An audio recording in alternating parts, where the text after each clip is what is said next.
It's great to have back on the program today Coleman Hughes, who's a writer, opinion columnist, and host of the podcast Conversations with Coleman.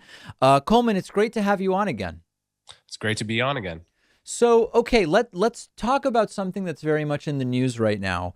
A couple weeks ago, CNN reporter Jim Acosta just kind of showed up and approached Republican Congresswoman Marjorie Taylor Greene on the street and kind of imposed a series of questions to her about her supposedly not remembering things she said in the aftermath of the January 6th riots or in the immediate period before it.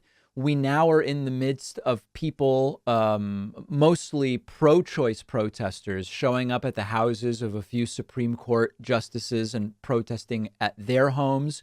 You also told me about a situation where right-wing activist Candace Owens showed up with a camera crew at the home of a Black Lives Matter person.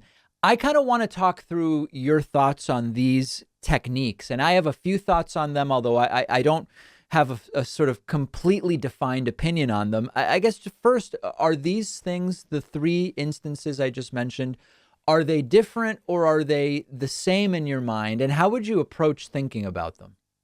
Yeah, it's interesting too. I haven't formulated my opinion on this either. So I guess there's one distinction to make is approaching someone on the street as opposed to knocking on their door. I'm not sure either is really worse than the other, although, one, in a sense, knocking on my door is more of not quite an invasion of my privacy, but a sort of questioning of coming closer to my private space. On the other hand, I'm actually more protected behind my front door than I am on the street. And at a basic level, it's sort of no different than a Jehovah's Witness coming and knocking on my front door and asking for some of my attention. I can simply say no. There's nothing illegal about it. It's an annoyance, and it's unplanned.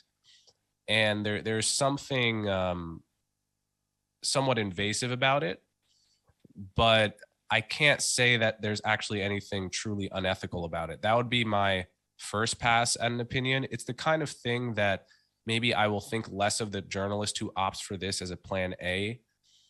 But on the other hand, maybe they've reached out to this person 10 times and the person just won't engage with any media despite being a public figure. So as a last resort, they're sort of trying to catch them off guard. That last thing is interesting to me because my instinct has generally been, okay, this is not an approach I use. We make Hmm. all sorts of interview requests, and sometimes they're ignored or sometimes they're turned down. And I sort of see that as final. Like the person has turned down their opportunity to talk to me.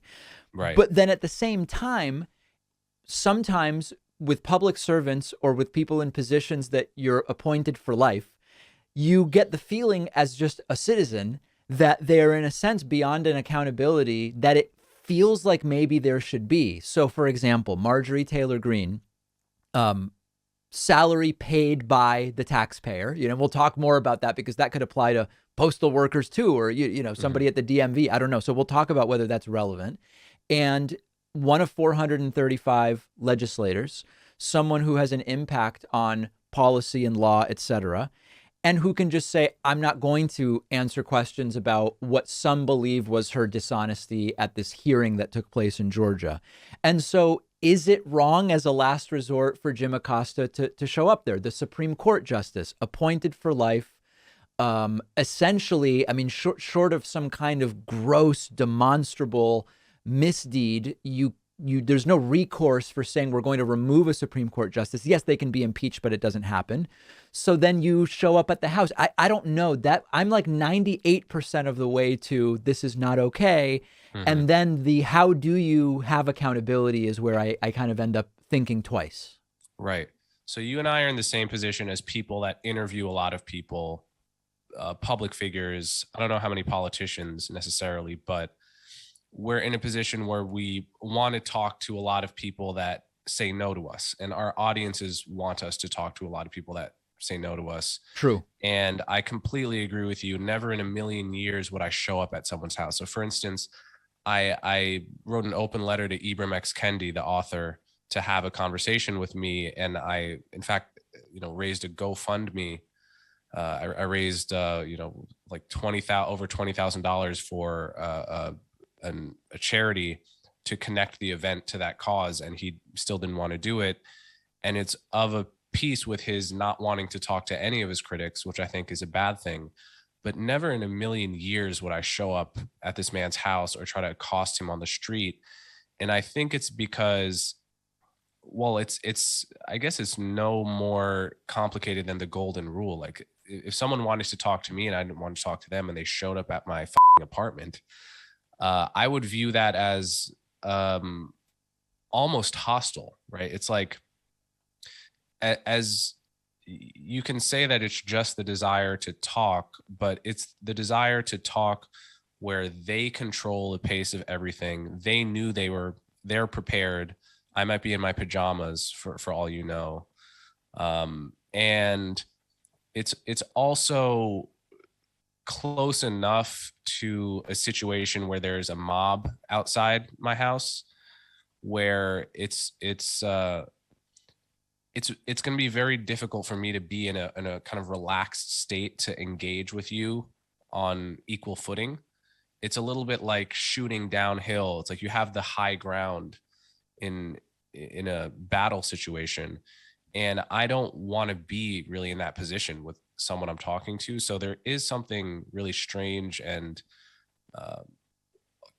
almost hostile about it. Yeah, I would say not even almost. I mean, I don't know. I was at a restaurant a couple months ago and I told the story, and someone was I could tell that they recognized me. And then as I was leaving, they approached me and pretty loudly they said, "You Jew imperialist bastard," which didn't even accurately reflect my views on the nuances of the Israeli-Palestinian conflict, as you can imagine. But the nuances of imperialism. Yeah, that was not. That was not going to, no matter what, that's not going to be a real conversation. And I think maybe part of what you're getting at is, if this is the catalyst to start the conversation, even if it's only supposed to be a conversation, how good of one is it really going to be? Yeah, definitely. Which is, I think, why I wouldn't do it, and probably why you wouldn't do it. But people that are more into sensationalist journalism, and people for whom just getting the 60-second clip of whatever happens is their bread and butter. Now, what about though the people who just show up? They're not journalists. The ones showing up at, like, Kavanaugh's house or whichever justice they're showing up at. They're saying, well, the Supreme Court, where all of these people are here for life, have made a decision, assuming we've been told the truth of the decision that's forthcoming. They're making a decision I don't like. There's really no recourse with these folks. And you could say, well, you've got to make sure at the state level then that abortion stays legal, because there won't be a federal right. And it starts to become well, maybe it is okay to show up at their house, although I would never do that. They would argue, what else can we really do? Yeah, so in one sense, that's actually a feature, not a bug, of American democracy, is that the Supreme Court is supposed to be insulated from that kind of intense public pressure. Yes. They are one of the institutions that separate America from a direct democracy by design.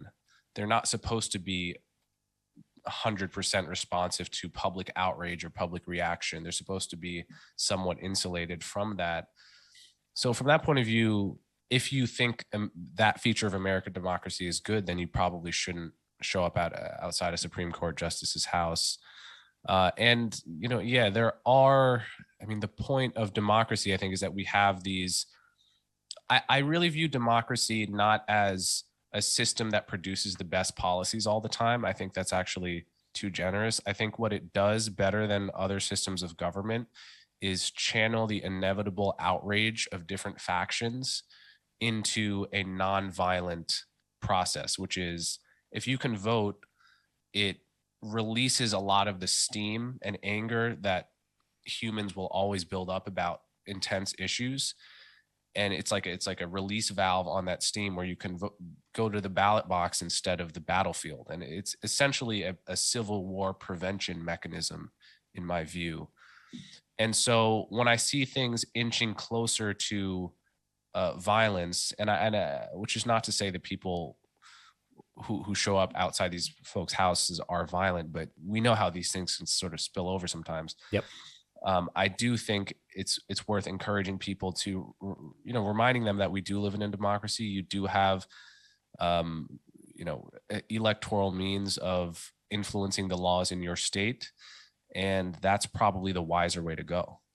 This sort of connects also to the issue of, I mean, the sort of prototypical situation is a speaker goes to a college campus and they were invited. Often it's by a conservative group on campus, which often is the minority on campus, I will readily admit, or at least on some campuses, it's the minority. And then there are protesters against the speaker. And sometimes they're outside the building, but sometimes they're inside and will rise up as the speech is about to start. And to me, that's not really about free speech per se, in the sense of nobody has a right to speak at a college, so not being invited is not a violation of anything. But at the same time, if you're invited, it seems to me that it's reasonable to expect that you can at least get your thoughts out, and then during question and answer or whatever. But then the counter always is, when I kind of go this direction, Coleman, people saying it's not, if you just stick to the norms, you'll never really get anything done. By definition, activism that has an impact may be inclusive of speech that isn't comfortable or isn't being done exactly when it's allowed. And it gets to the idea of the free speech zone that was generated during George W. Bush's presidency, where, yes, you're allowed to protest, but in this box 100 feet from the venue, for example. How do you think that ties in terms of the speech of the speaker versus the speech of those who say, I don't like this speaker? Yeah. So the first thing I would say is, I think there's a big difference between protesting inside the event, which drowns out the speech, and protesting outside. At Columbia, I witnessed lots of protests, like robust protests outside, and those are totally valid. And they get the point across. They definitely get the point across that a lot of people object to the speaker. But I would say you don't have the right to just interrupt any event that you want because you hate the person and drown it out. But to your second point, this idea that, you have to play dirty to get things done, right? And the other side is, there's bigotry and there's evil and there's all this stuff. So if we play by the rules, if we, we're just going to get whatever.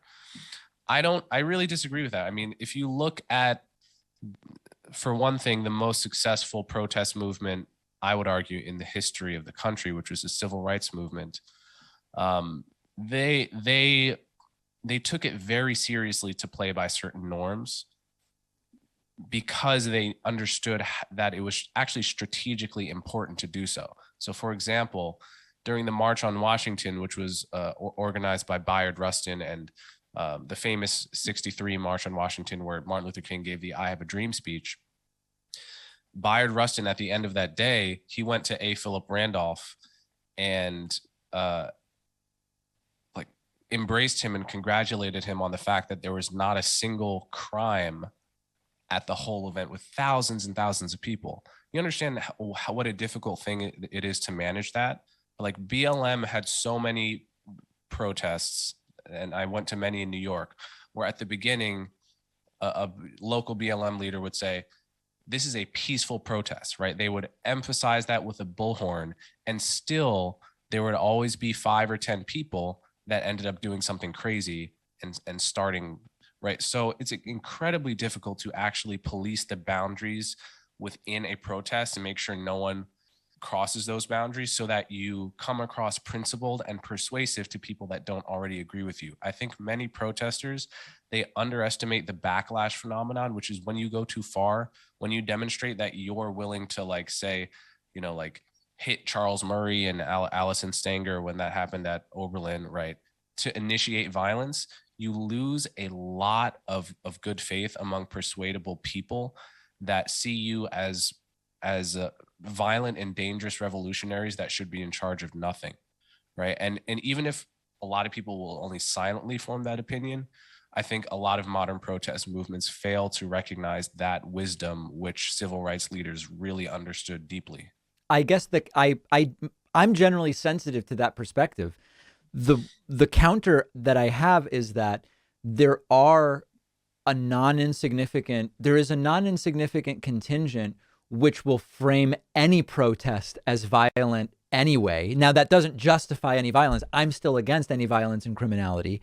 But also, even if you say, okay, well, we're not going to do any physical violence, but we will, for example, shut down a road to make our presence more known. Because if we just stay on the sidewalk, we're really not even going to have the impact that we think we need. I think the concern is that there are actors who will say whatever is being done other than basically being invisible is wrong and is a form of violence regardless. And then the question becomes, how do you deal with the bad faith criticisms that will come either way? Yeah, I mean, to me, I think there is, if I were in charge of a protest movement, Sure. I think that the strategic, wise route is to demonstrate moral seriousness. That is, every protest movement that has really looked back on as something that made major gains for society, whether it be Gandhi in India or the civil rights movement, or the marriage equality movement. It key to their success was that they demonstrated that they were morally serious people that wanted to improve and not simply tear down. And the way to do that, even if you're disobeying the law in the context of civil disobedience, it's like Rosa Parks disobeyed the law. Martin Luther King disobeyed the law. They got arrested dozens and dozens of times. They were, in that sense, they were not. They were not just acquiescing to anything, right? They were willing to disobey laws all the time. But precisely because they were doing that, they took very seriously the aim to demonstrate that they were morally serious people. They were not disobeying the law just to disobey the law. They were disobeying it because they thought it needed to be changed, and they were right.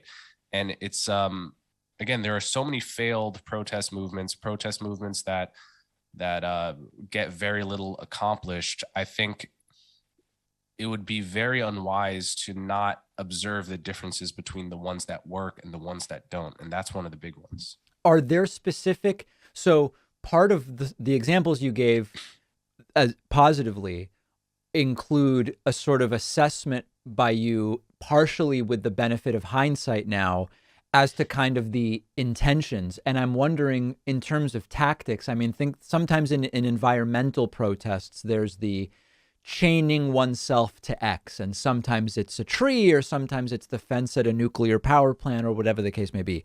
Mm-hmm. Does the tactic itself tell you much about the moral concern? Yeah, I think the tactic tells you a lot about the moral concern. So for instance, if the tactic, this may be too obvious to say, but if the tactic is violent, it automatically delegitimates the moral concern in most people's eyes. Okay. Right. It's like if you're even, I guess this is unless, right. So if you're just a terrorist, if you're an environmental terrorist and you shoot somebody, very few people are going to be persuaded. Right. Certainly Congress is not going to be persuaded by that kind of a protest. If your tactic is nonviolent, if you spell out exactly what your principles are and why you're violating some law, then that demonstrates a kind of moral seriousness, and that's an actual appeal to the public, right? And moreover, to be willing to suffer on behalf of your principles, like to Martin Luther King was so committed to nonviolence in a way that requires such extreme restraint, right? To literally be beaten, and saying that's the ultimate demonstration of moral seriousness. It's like, I'm so serious about this moral principle and getting it in the right means that I'm willing to subject myself to this. That was extremely persuasive to people. Absolutely fascinating topic. We've been speaking with Coleman Hughes. You can check out Coleman's podcast, Conversations with Coleman, on which I am a forthcoming guest. Coleman, always great chatting with you. I appreciate your time. Anytime, David.